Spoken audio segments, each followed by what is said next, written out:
Yeah, we're in that world now where we get to really explore and have a little fun. When do you feel that sense of trust finally started to appear? When did we? Like, when did you start to feel, oh, I have the freedom now? I think Mirror Universe sort of was a tipping point. Yeah. And then 15 was the icing on the cake. Let's put it that way, because that went really well, so it was cool. So were you watching other Trek series for inspiration in your designs, and which ones? I sort of did depending on what we were what the storyline was. I kind of dipped into many different versions or iterations of Trek, and also for me personally, I go to other inspirations as well. I looked at a lot of other sci-fi and other futuristic films, series, etc. You sort of just sort of combing the world, and also some just when we were doing the spacesuit, the EV suit, looking at what NASA was doing. This woman that created that biosuit that's really cool, that lightweight one that she was using, that sort of was the basis of the design that we used. And we were talking to Jet Propulsion Laboratories Jet Propulsion Laboratories, almost every day, just to hey, like how would this function? How what's the standard for this? And of course there isn't one. And trying to call Jet Propulsion Laboratories isn't the easiest thing. But when you say you're from Star Trek, they suddenly they get in the room. Everybody gets in the room and wants to be on the phone. So is there someone there at JPL who's sort of on your chain now? I think either Brian, somebody set it up for us. Vincenzo. Oh, was it Vincenzo? Yeah, okay, Vincenzo did. And so so for you've got Brian, an official consultant. Yeah, then. for Brian, it was really important that what we design is also would actually be able to function. Would be realistic. So once we had the illustration for the EV suit, we sent it to them and got on the phone and had a conversation about the reality of it and what the pieces were, and if there actually I feel like there was nothing that came down for us that we needed to do. I think we got it. He was pretty happy with what we had done, so that was kind of cool. And since then, like for this season 2, I did a lot of watching Interstellar, and there's some really great backstories about how they came up with the script.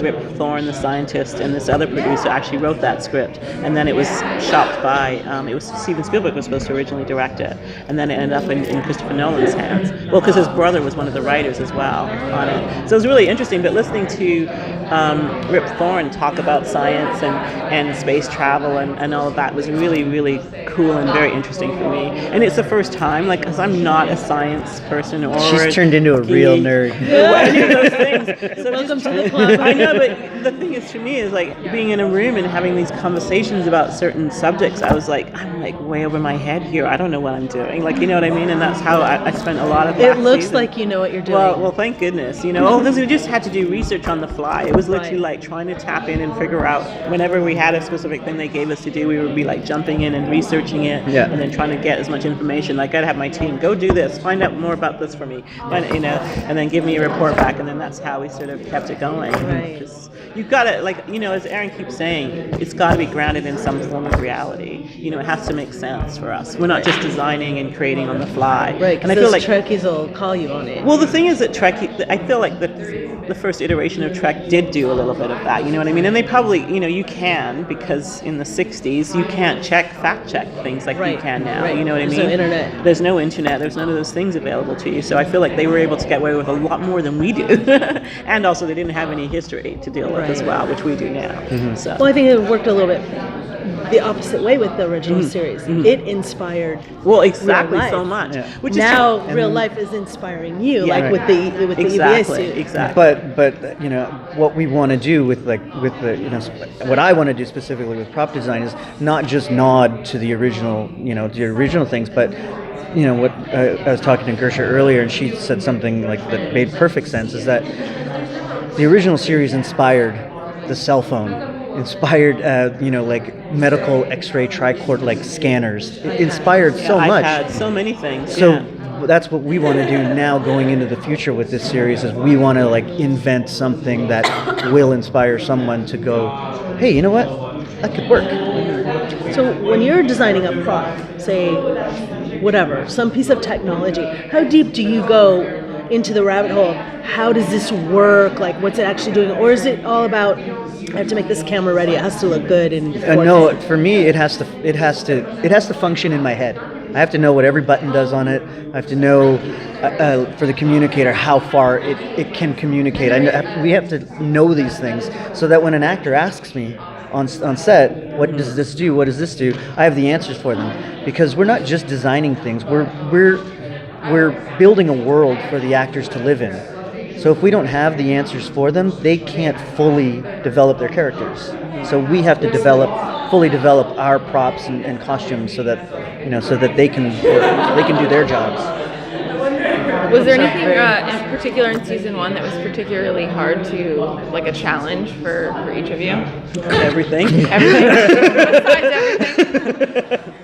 Even the disco workout shirt. Okay, that one was easy. I didn't quite when they told me they wanted me to do this shirt, I actually thought it was a joke. I really did. No, I did. I didn't know it was they wanted it. I thought, okay, that's a joke. And I was like, and then I put it aside. I thought in the meeting that we had, I just thought it was a joke and I didn't even think about it. And then all of a sudden I got asked about it and I was like, oh, that was real.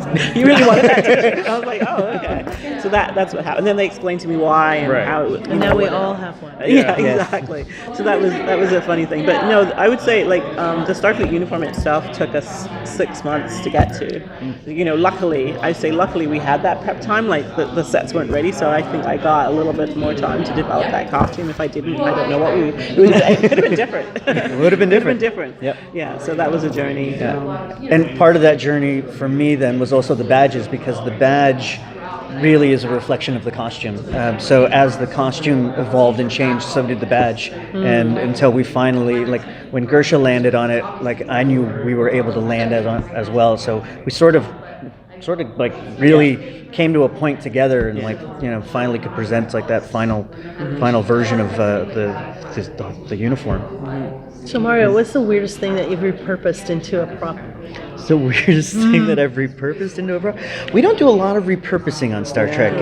We do a lot of building on the from set, scratch. Though. You remember that the snow scrapers that are in there's snow scrapers in the transporter room? room. Floor. Yeah, in the floor. Yeah. Seriously? Yeah. I remember looking at it one day, and I was just looking down on the floor. I think we were doing a photo shoot in there or something. I was looking at the floor, and I'm like, those are snow scrapers. They're just the little wedge ones that go like that. Floor? Yeah. In the floor. We're gonna have to zoom in on that. Under a layer of plexiglass, flooring. They're down below. They that's create kinda some weird. kind of interesting, weird. I don't even know what they do, but it looks very tacky from afar. Oh, When you yeah, look at it, yeah. You're like, oh wow, that looks cool. When you look up and you go, oh my god, is that a snow scraper? So, That's so cool. Yeah, it's really funny.